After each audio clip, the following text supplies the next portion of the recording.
Is this a year that Nebraska finally lives up to the expectations? They meet that projected record from the preseason. Well, we'll see. This is what they've done the last 4 years, and this is, again, compared to our projection, our formula. In 2021, their projection was 6-6. They went 3-9. In 2022, 7-5 was the projection. They went 4-8. 23 projection was 7-5. They went 5-7. And then last season, projection was 6-6, and they did go 6-6. So the projection did get it right last season. But if you look at those records, what's interesting is the win increase each year. So 3-9 to 4-8 to 5-7, and finally get to a bowl game last year at 6-6. If that trend continues, then 7-5 will be the record. We'll see if that's the projection.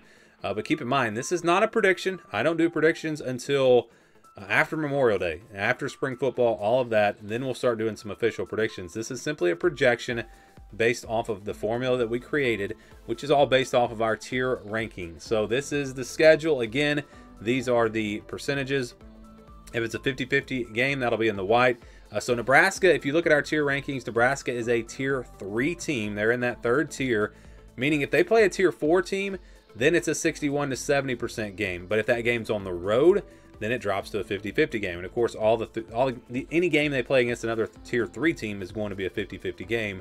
And that's kind of the way this works. Another way to look at it, again, this is not the way the formula is calculated, but you can kind of look at point spreads here. If it's a 40 to 60% game, spread's probably going to be 3, 4, 5 points. 61 to 70 is probably going to be about a touchdown. 6, 7, 8, 9 points. 71 to 80, talking double digits, and then over 80, those are pretty much guaranteed wins where the spread's going to be 20 or more. That doesn't always work out, and again, we're not trying to project point spreads, but it's just one way to look at it. And I do think you've got some, two easy wins here. Akron and HCU. Don't really see Nebraska having any trouble with those two opponents. And then we go to games in the blue. You got Cincinnati and Northwestern. Nebraska, I do feel like, again, if we're looking at point spreads, they're going to be double-digit favorites in both of these games. Probably around 10 for that game against Cincinnati. Don't know how good Northwestern will be. That's a team that's tough to predict. But again, based off of our tier rankings, which that is impacted a lot from last season, and it will probably change over the next few months.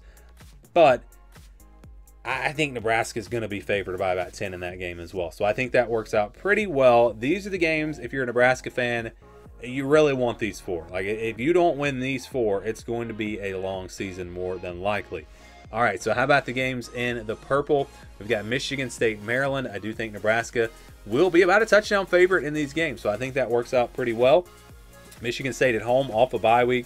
You got Maryland on the road. Maryland was terrible last year. Maybe they bounce back this year. Maybe that's more of a 50-50 game. But again, based off of where these teams finished last season, I think that's a pretty fair spot to put that game.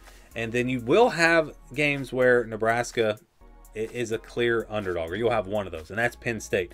That is the one game, if I'm a Nebraska fan, I'm thinking, we're not going to win this game. We're just not. So let's just count that as a loss. If we lose somewhere else on this schedule, go 10-2, that's great.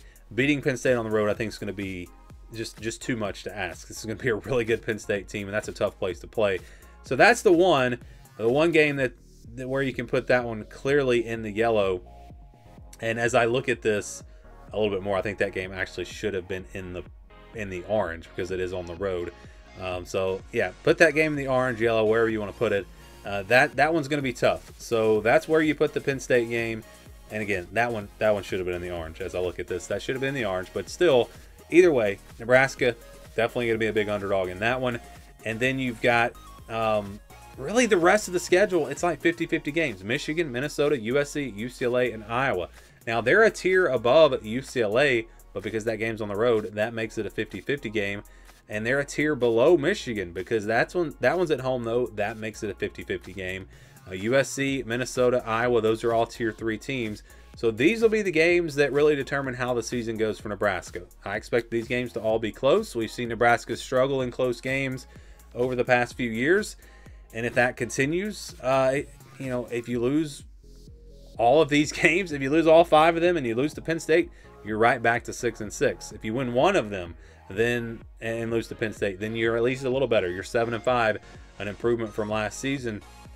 But again, I think it's going to come down to these close games, and can Nebraska find a way to win these close games? That will be the key for their season. Because, like, if I'm looking at this again, I think Penn State's probably a loss. I don't know if there's another game where I'm thinking, yeah, I just don't see Nebraska winning that game. I think they've got a real shot in these other games, but to win them all, that's going to be tough. And to go 10-2 with this schedule is going to be tough. But when you average it all out and you get the projection for Nebraska, the projection does come out to 8-4. So 8-4 is the projection, a 2-win increase from where they were last year. I think an easier schedule this season a little bit.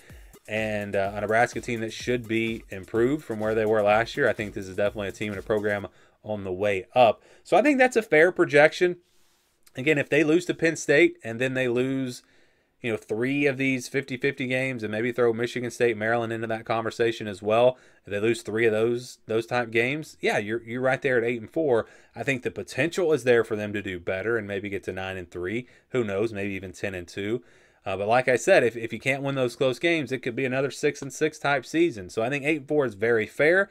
I think that's a very good projection. Again, not my prediction. We'll see where my prediction lands with Nebraska here in a few months. But I do, again, think that 8-4 projection is very fair for Nebraska as we look at the schedule in 2025.